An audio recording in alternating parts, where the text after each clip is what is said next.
औज़ुबिल्लाहिमिनश्शैतानिर्रजीम बिस्मिल्लाहिर्रहमानिर्रहीम अल्लाह मफ्तख अलैना हिकमतका वंशर अलैना रहमतका या ज़ुल जलाली वल इकराम। अस्सलाम वालेकुम स्टूडेंट्स। हमारा आज का टॉपिक है 11.2 sources of organic compound.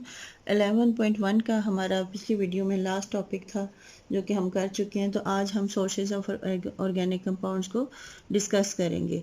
Page number 60 है, 10th क्लास की केमिस्ट्री 11th चैप्टर है। तो 11.2 आज हम कर रहे हैं। 11.2 में हमें बताया गया कि ऑर्गेनिक कंपाउंड्स के सोर्सेज क्या क्या हैं।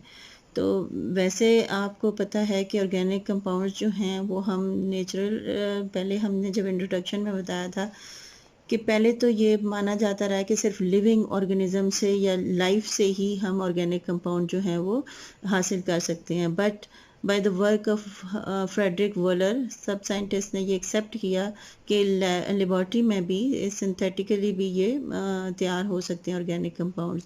तो अब जो मेन रिसोर्सेज हैं या बेसिक रिसोर्सेज हैं वो टू टाइप से हैं। हमें इसकी सोर्सेज हैं ऑर्गेनिक कंपाउंड का। फर्स्ट है natural sources and second is synthetic, यानी जो एक तो नेचर में मौजूद होते हैं जैसे नेचुरल तरीक़ों से हम हासिल कर सकते हैं ऑर्गेनिक कंपाउंड्स को, और दूसरा हम उनको खुद लेबॉर्ट्री में तैयार भी कर सकते हैं।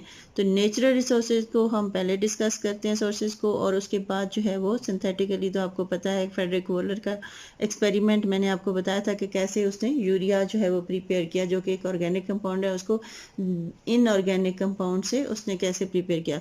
और आजकल तो तक कई करोड़ों ऑर्गेनिक कंपाउंड जो हैं वो तैयार हो रहे हैं। जैसे हमारी डेली लाइफ में भी डिफरेंट डिटर्जेंट्स हैं, मेडिसन्स हैं, फर्टिलाइज़र्स हैं, प्लास्टिक्स हैं, यानी हर फील्ड में, हर फैक्ट्री में, हर इंडस्ट्री में प्लास्टिक भी यूज़ हो रहा है, fibres, everything is going to be prepare in the laboratory. और हर चीज़ जो है वो तैयार हो रही है।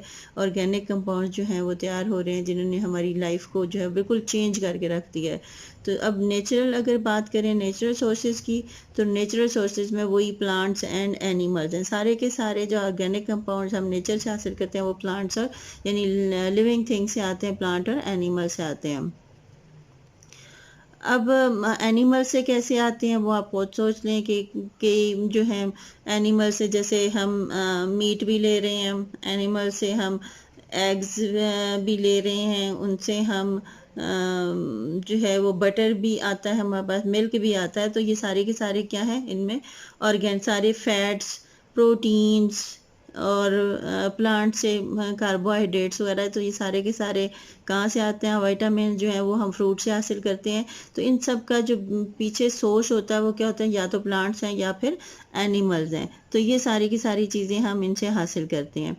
इसके अलावा जो लिविंग हम प्लांट से भी हासिल कर सकते हैं, और जब ये प्लांट्स और एनिमल्स मर जाते हैं, वो ज़मीन के अंदर दफन हो जाते हैं, तो उसके बाद भी हम इससे ऑर्गेनिक कंपाउंड हासिल करते हैं। वो कैसे हासिल करते हैं कि हमारा जो मेन फ्यूल्स हैं, जैसे नेचुरल गैस है, हमारे पास ये कोयला है, नेचुरल गैस है और ये पेट्रोलियम है, ये सारी चीज़ें कहाँ से निकलती हैं, ज़मीन के अंदर से।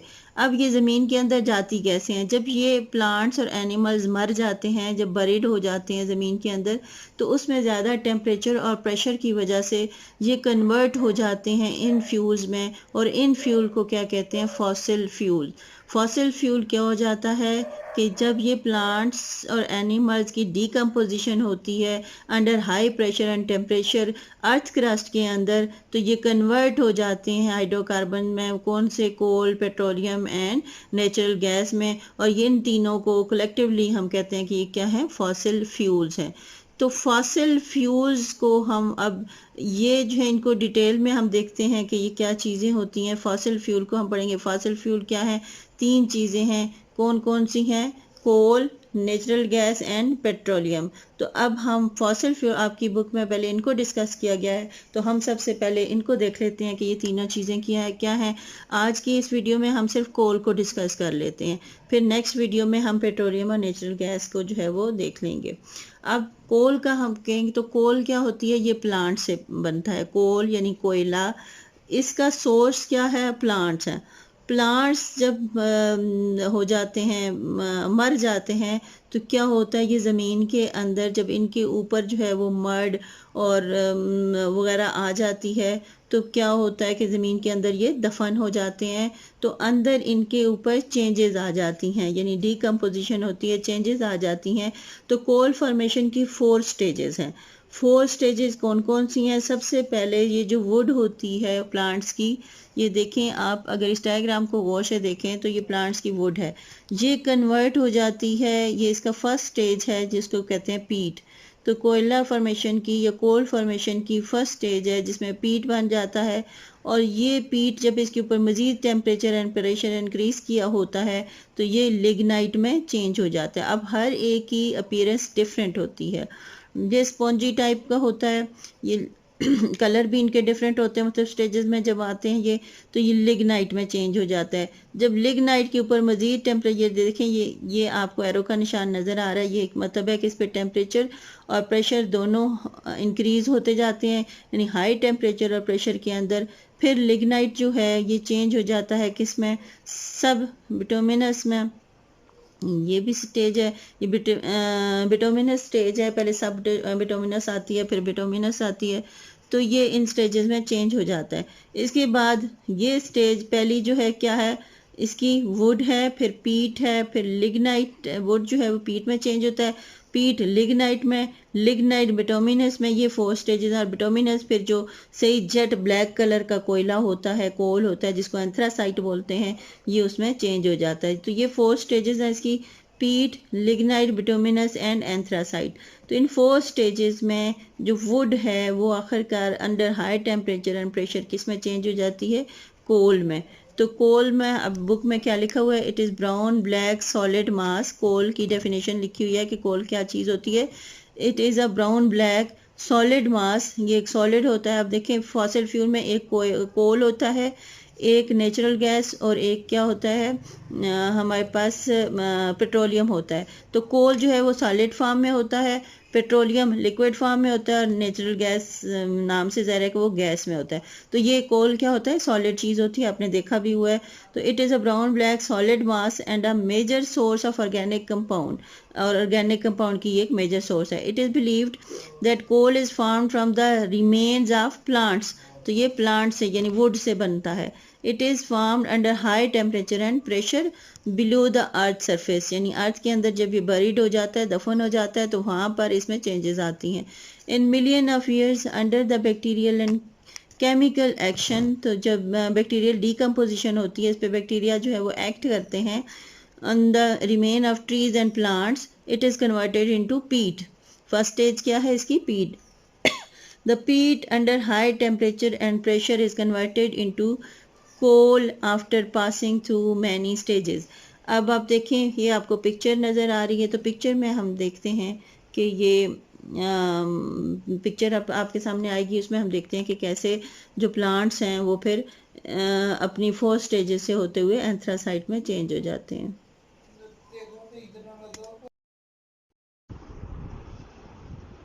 यहाँ पे आपको 4 स्टेजेस दिखाई गई हैं इस डायग्राम में। सबसे पहली स्टेज को देखें कोल फॉर्मेशन की, कि जब ये वेजिटेशन जो है वो डाई हो जाती है, यानी प्लांट्स मर जाते हैं तो ज़मीन के अंदर बरीड हो जाते हैं। जब ज़मीन के अंदर दफन हो जाते हैं तो वहाँ पे डीकम्पोजिशन होती है, बैक्टीरिया डीकम्पोज कर देते हैं, और ये एनाएरोबिक होता है क्योंकि ये विदाउट ऑक्सीजन होता है, इस चीज़ को एनाएरोबिक डीकम्पोजिशन कहते हैं। तो ये डीकम्पोज करके फिर क्या बन जाता है, उस वुड का पीट बन जाता है। ये 50 मीटर थिक आपको लेयर दी गई है।